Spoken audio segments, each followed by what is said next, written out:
Hardway Garage, March 1st, 2024. Just a quick video on the progress of the 66 C10 restoration. A couple of tips here. The last video we were putting the tranny on the engine. We got the tranny on the engine, and like I said in the video before, it's easier to put the torque converter on the tranny and then bolt the whole thing onto the engine. The hard part then is to get the bolts in the torque converter into the flex plate. But it's not that difficult when you've got it this far apart, obviously.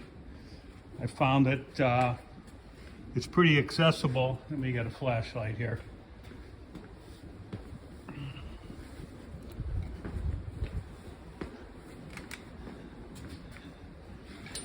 They're pretty accessible through where the starter goes.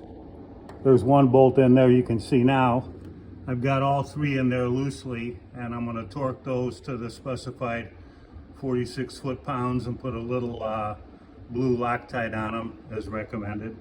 So if you've got it this far apart and the starter's out, you can get those bolts in there pretty easily through here and get them torqued. You can get a torque wrench in there. So that's what I'm going to do next. But what I really wanted to show you was, as you can see, I got the right side spindle in. Combination of getting the weight of the engine on the frame and then using a floor jack on the lower control arm, which I did here, okay, which gets it close, compressed with the new spring. But all the spring compressors I looked at to get from the store,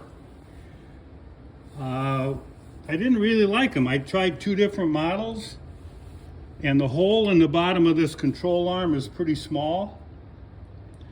You know, it's not a coil over shock or anything like that. The shocks are actually here up to here. So I have a homemade spring compressor in there. As you can see, it's a couple pieces of plate, double nut the top. I put a little stopper 5/16 bolt on each side to keep the plate from sliding. It's just a threaded rod, fine thread.